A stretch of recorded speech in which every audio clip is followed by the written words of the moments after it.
Welcome to Fast Effect Double Speed Magic the Gathering from ELD's Time Vault Games.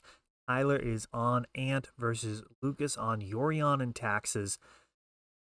Of older build, I mean, Ant tends to be thought of as an older build of Tess at this point. It does have trade-offs. I'm relatively sure it's actually running Aston Flames. I've actually been a big proponent of Cabal Ritual Storm decks. I think Rite of Flame is it's a trash magic card.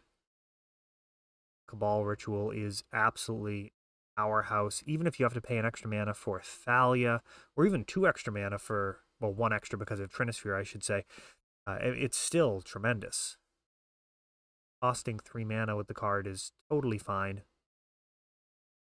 Gone through countless pieces of hate without actually even having to answer them, which can be nice. I mean, you only have so many tutors, and being able to tutor for the win is certainly a lot better.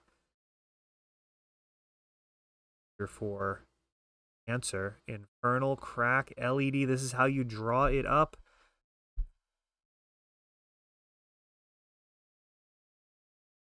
Loading mana off of the LED. Oh, and actually grabbing a main deck ooze. And Lucas scooping it up to that. So there's a pretty hefty storm. Storm 6, 7, something like that. There was some 0 casting cost cards. It might have been a brainstorm deleted off. So actually main decking this kind of more resilient answer. It doesn't win on the spot like Tendrils, but if you don't have Lethal Storm, you can still fire that off before the defenses get online. Cards like Deafening Silence, Thalia, Aethersworn Canonist. There's no shortage of permanents that could cause problems for Storm. And if you have the ability to create a decent sized board, deck can do it. Interesting to see a bulk rare pulling weight and legacy alongside some of the best cards that have ever been printed.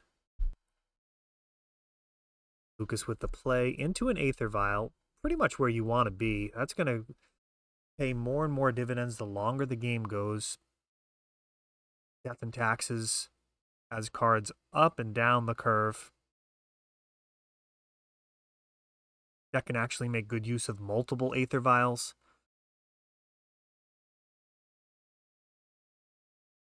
Being able to chain cards together, Recruiter of the Guard to go get Flicker Wisp, flickering the Recruiter of the Guard, and of course, the mother of all flickerers, Yorion, sitting in the command zone, waiting to be added for 3 mana to Lucas's hand. Actually makes it worth ticking Vial up to 5. Once you have Karakas online, I mean, just on cue, there we go. Karakas just creates an incredible amount of inevitability along with all your other ETBs. God and Port. Not what Tyler wants to see. The Thalia's already making cards like Brainstorm pretty terrible. Nobody would be playing Brainstorm if it was printed at 2 mana. Schadenport's going to be able to tap down mana base.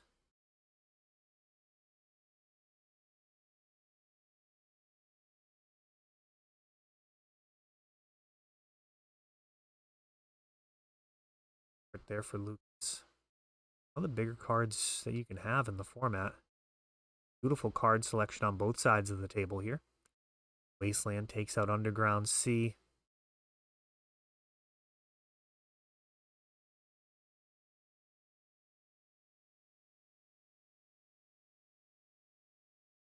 Considering his options.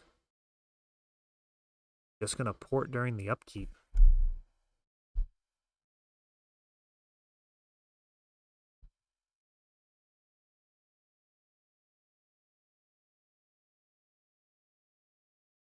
Alia shutting down Tyler's plans. Everything costing 1 more.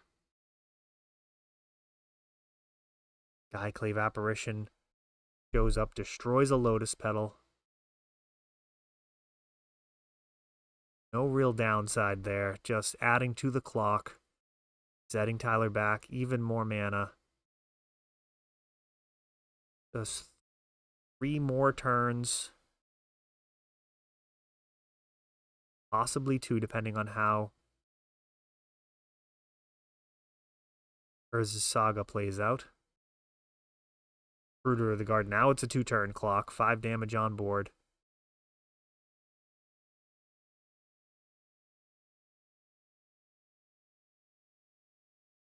Probably just going to get another Skyclave Apparition and blow up this other Lotus Petal.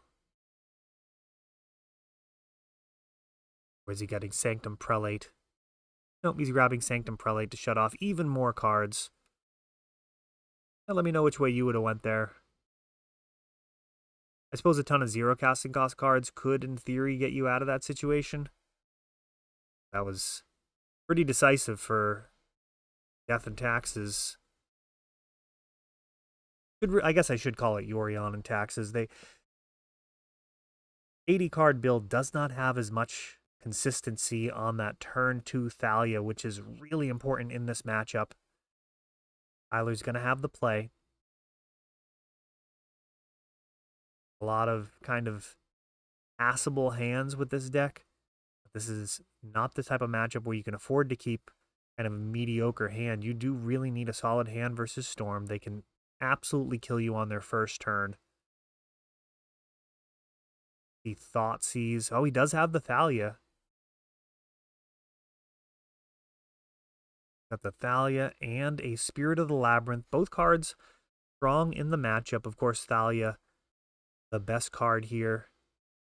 Storm's looking to play 10 cards. Thalia typically is going to make that cost 10 more. That's an awful lot in a single turn. Coming up with 10 extra mana. Wishclaw Talisman. Storming off in installments here. Able to commit it to the board. Need less mana on the actual combo turn. Huge printing. Also helps with Metalcraft for builds that are running Mox Opal. Fruiter of the Guard is going to tutor up something unpleasant. Spirit of the Labyrinth. Actually a decent clock. The fact that it's a 3-1, pretty important. Thalia is in hand now.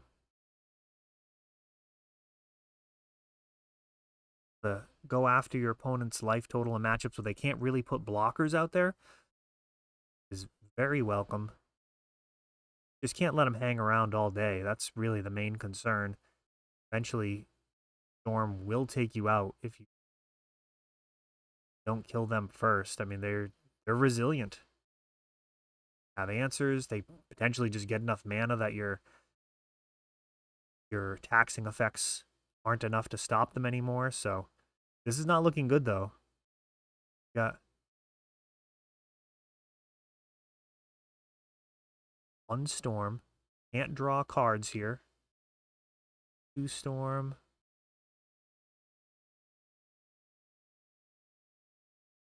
Infernal.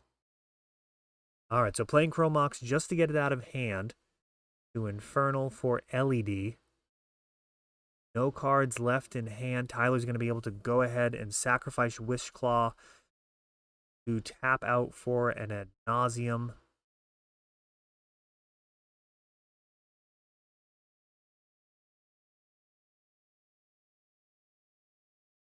There we go. That looked like the case. Taken a whole lot of damage, but notably not drawing cards. These are just being added to hand. Is it enough to win? Down to 5. He's stopping there. It's definitely enough to win. Gotta have a tutor in there somehow.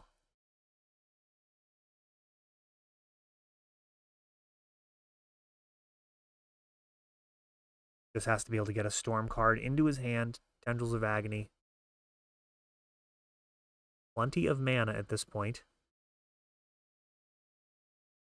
Lucas considers it. He solitudes his own Spirit of the Labyrinth, but it's really only a 1-point life difference. Storm is already sufficient for a Tendrils. And there's the Infernal. That will do it. Finds the Infernal Tutor and gets the W in a very tight match versus Yorion and Taxus.